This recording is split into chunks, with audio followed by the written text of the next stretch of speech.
During his vetting for Labor Secretary, Alexander Acosta allegedly told Trump transition officials he'd been told to, quote, back off the Jeff Epstein case, saying Epstein belonged to intelligence. That's a quote, belonged to intelligence. However, later, Acosta denied ever saying or believing that to be true in an interview with the House Oversight Committee. The statement was released Friday with that document dump, and it also said that Steve Bannon, could you believe that? Steve Bannon was involved in that document, in that conversation with Acosta as well. So take us through what that will probably mean. Is Acosta credible at any point in time, or do we have more red flags to look at? Is anyone involved in this credible at this point? My second question is what exactly are we still doing here? Right. Is this for, I know that folks, especially on the right, this actually started from MAGA world. It's easy to forget that because I don't want to say hijacked, but you've got a lot of people on the left and the media, which, let's face it, pretty much leans left. So now you've got these leftward forces involved, but it started in MAGA. So you've got this horseshoe effect. Um, the MAGA folks want accountability for the rich and famous. The left wants to get Trump. So what are we doing here? And what's that doing to bring down the price of houses and condos, the price of eggs, the price of gasoline? What's the end game here? Because these two forces on the horseshoe might have the same goal: get the documents, get accountability, not for the same people. I suspect. So where are we going here with these two sides of the horseshoe? They're pushing in the same direction, but they Yes. have different goals.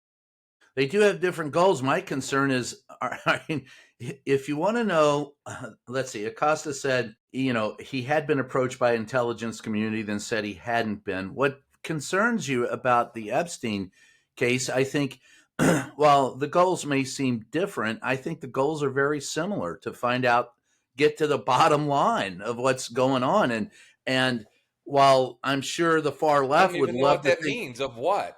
The well, bottom line of what's going on. The guy's dead. yeah, what's going on with who's still alive and who had something to do with it.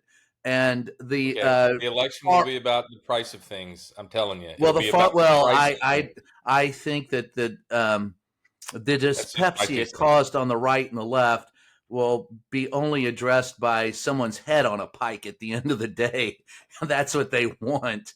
As you said, the far left is convinced of one thing, the Keep far holding right, out hope for that, folks. yeah, the far right is.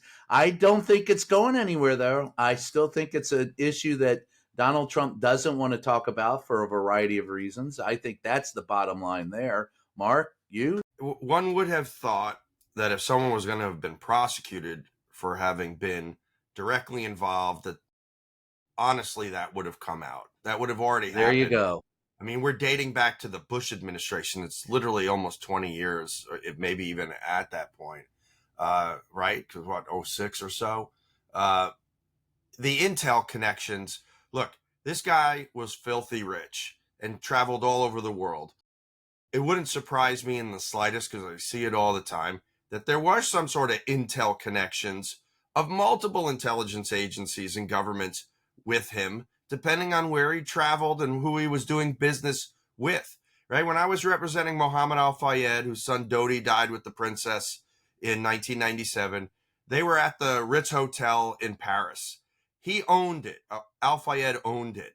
And Henri Paul, who died, the driver, had thousands of dollars of money, cash on him, in francs, I think it was, but thousands, like an obscene amount that made no sense given his salary.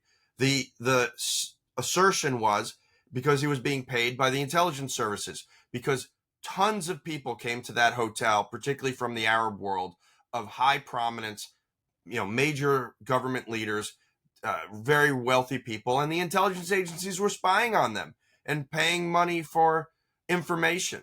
So I'm sure it was to Epstein's benefit to grease the wheels, skid the wheels, whatever, have good relationships. That doesn't necessarily mean paying money, but have good relationships with government intelligence services.